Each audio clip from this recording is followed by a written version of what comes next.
What's up guys, I'm They Coming and welcome to today's video. Guys, today we're going to be doing a short war recap with Boston Tea Party versus WE3. This is the war that happened, I believe, ended yesterday, and I actually had to leave this war very quickly to go to the World Cup war that I was streaming. That was Nigeria versus Ukraine. There was a recap for that posted yesterday, but I figured I'd jump back today and go ahead and show off this war because it was a victory for us, guys. A percentage victory by about 1.23% if I were to split hairs. Yeah, really close war across the board. And I will go and say how we ended up winning on percentage.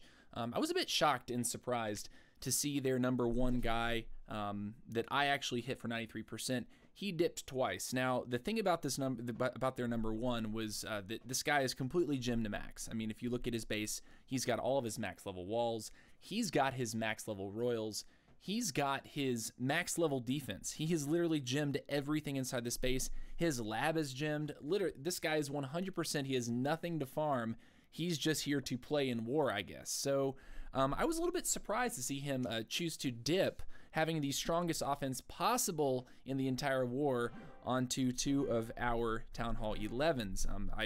I would assume that those hits would have been very well served to be done up top here for a little bit better percentage. But if we check it out at the top of the map, the 12s were the only things that were not 3-starred, and 94% on Merc, 55 on me, 63 onto Mr. Grabs, and if we look at them, 93, 93, and 63. So we did edge them out on percentage strictly because we went 12v12 and they did not do so in this war. So anyways, let's go ahead and talk about the meat and potatoes of the video. What are we here to see? We're here to see Town Hall 10 attacks today, guys, and I have 4 to show you today. So we're going to first start off with number 8. We have Shaheed hitting Brandon, and he brings a bit of a Town Hall 10 hobo. So looking at this base, you see the Town Hall is located at 3 o'clock.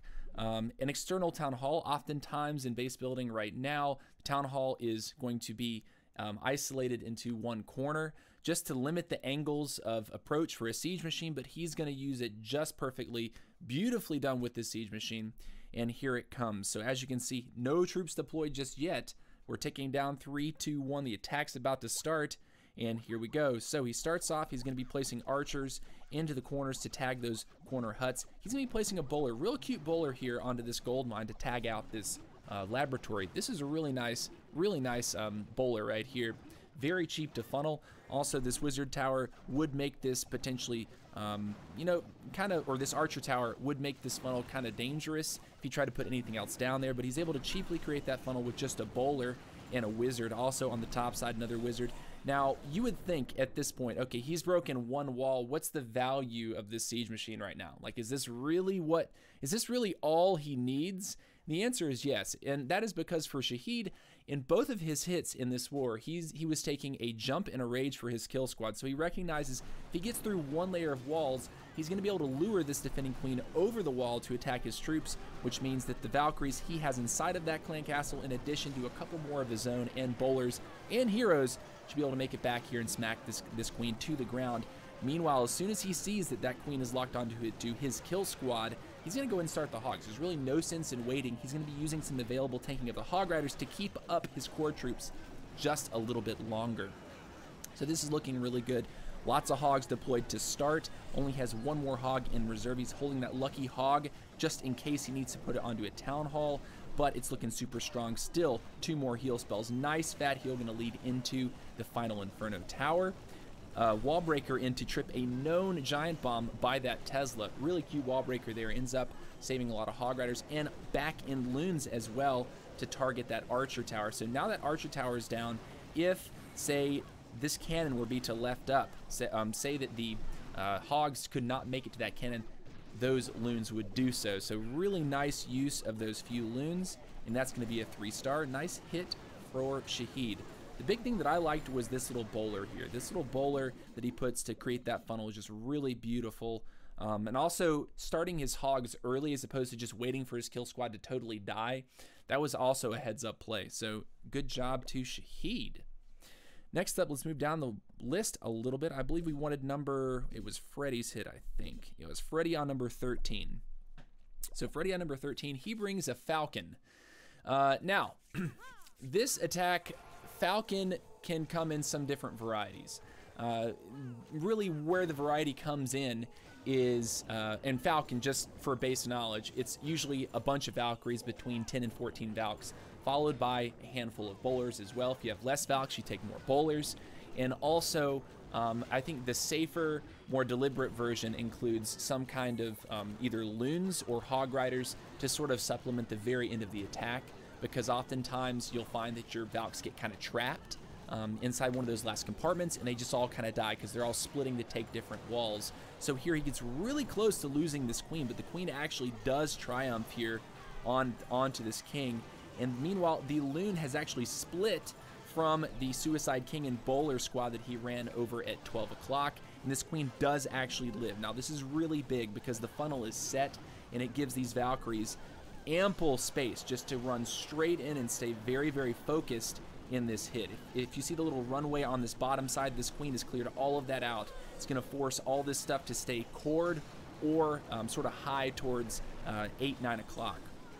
So anyways, it's rolling through. The queen goes down. The hound is doing nothing at this point. The hound does not do anything to a falcon. What can be a problem, though, is if that lune were to fly over and you don't poison it and you don't have a heal down or something like that, you end up losing a lot of that stuff. But look at how many troops he has inside. The bowlers will take down the AD, and check out what he's got coming in at 6 o'clock. More lunes. He's got 3 lunes onto the arch tower, 2 to the cannon. But even if those lunes hadn't been part of the attack, I think he sufficiently crushed this. If you check out what he's got, there's probably like 8 Valkyries. He's probably got like one bowler in there right now. I think the Valkyries were just too numerous to really make this, even close. And so yeah, really pretty stuff. Even has a haste spell that he swags out. I guess he just may have forgot to deploy it to rush those lunes in. But either way, it is going to be a 3-star. So nice job to Freddie. Good stuff there. All right, let's check out the next one here. We have actually a 6-packer. We'll be showing both of his hits. These are 2 10v10 Lalos. So Guppy hit number 15 and number 16.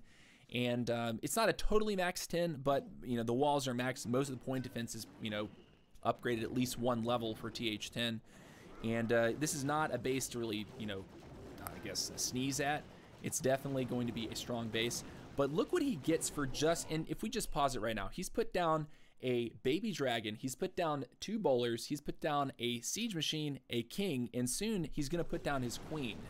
So if you notice, he hasn't really invested much at all to creating a funnel. This is a really cheap, nice funnel. He does deploy an extra wizard here just to see if he can help speed this along, help push the queen in a little bit faster by killing that archer tower. Doesn't really get much value beyond that. It might have been, he may have been able to do without it, but that siege machine is still over half health. He's going to make it through that wall to the queen, and inside of that siege machine, he has Valkyries. So the Valkyries will be instrumental at just making sure the queen dies, making sure that those witches have a very quick death. And then look, if we were to pause in just a moment, the queen's going to step in under rage still, be able to take out an air defense, a splash tower. She's going to step over towards the clan castle, take that out, and even be able to take out an air sweeper. So really nice value on this queen, sort of waiting to see what she was going to get. Even puts a little bit of damage onto that Tesla. Now, notice the shape of the base. He has carved out a very healthy quadrant, well, more than a quadrant of this base. This is, I'd say this is more than a third of the base has been, probably a third of the base has been taken so far. But the point is that the defensive pathing, if you see what defenses are actually left up, it looks like a perfect shaped L. He's going to be able to run this La Lune in here very, very quickly, keep everything nice and tight. He's going to get a lot of value out of all these spells that he does deploy.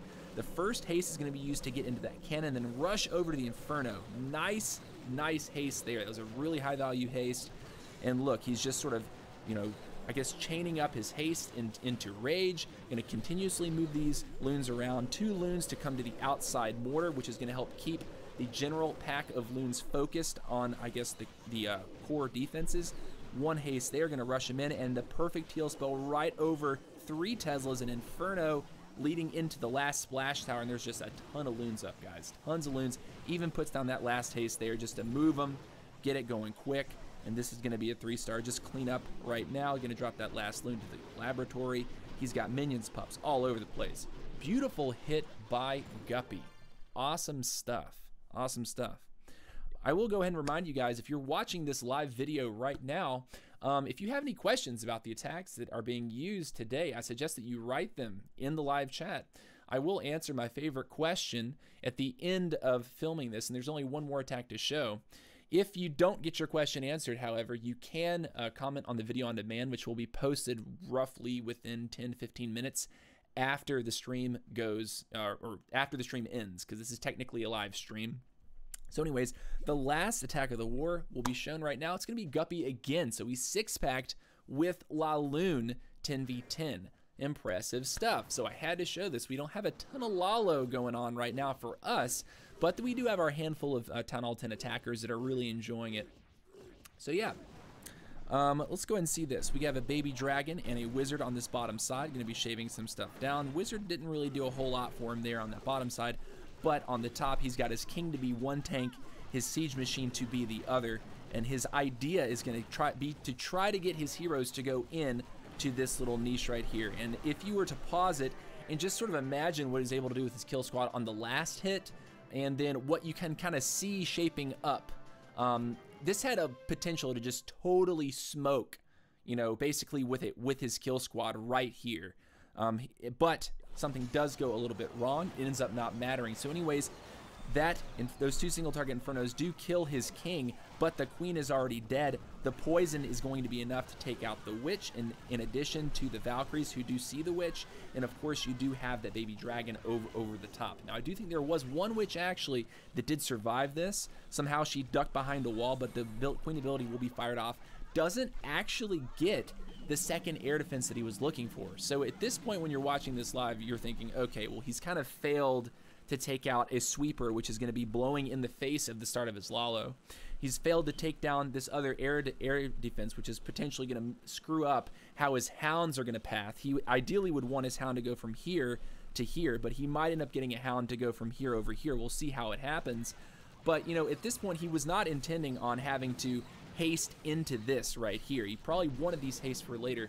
But knowing this, the correct move in these scenarios, if you know that you're going to have to sort of brute force something, is to not undercommit on lunes. And this is something that I'm having to sort of learn / revisit about Town Hall 10, is that I think, like, particularly when I'm farming with Lalo at TH10, I tend to undercommit. I don't toss enough lunes to take care of a set number of point defenses, but he does get it done. He ends up being a little bit less surgical than I think he was intending to be. Maybe I think he probably wanted to save maybe a handful for this bottom section to back end, probably this Tesla, probably this cannon right here. But if you can see, he just has tons and tons of lunes left. There's probably 12 lunes in there, and this just gets absolutely crushed. So GG, well played to Guppy. Beautiful 6-pack dude. And that just goes to show, I mean, if you don't accomplish your kill squad goal to its fullest extent, you can still 3-star. He did kill the queen. He did deal with the deadly part of the CC. Those were the main things. And he got 1 air defense, at least one of the 4 air defenses.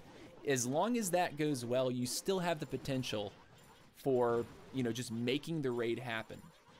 So yeah, anyways, that's the last attack. I'm gonna check the comment section right now and see if anyone has a legitimate question about what's going on here. And it looks like we have one. We have one question, which I'd be happy to answer. It's gonna be from NGK Fresh. Would this attack work with 30-30 heroes? Lalo is strong for Town Hall 9, yes. Definitely so. If you're trying to hit a TH10, you might struggle a little bit simply because your heroes do offer a lot of value because they're going to be doing more damage. Your king's going to be more tanky. That means he can last longer in front of your queen. In this particular composition, there wasn't much beyond, you know, the siege machine and 4 Valkyries that were going to stand in front of that queen had the queen actually gone in. So if you're a TH10 with 30-30 heroes, doing something that is hero dependent, which this attack I would consider to be pretty hero dependent.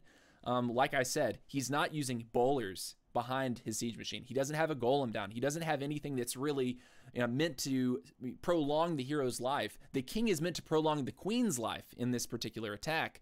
So the higher your heroes get, the better off you're going to be. But if you're Town Hall 9, you have 30-30, heck yeah.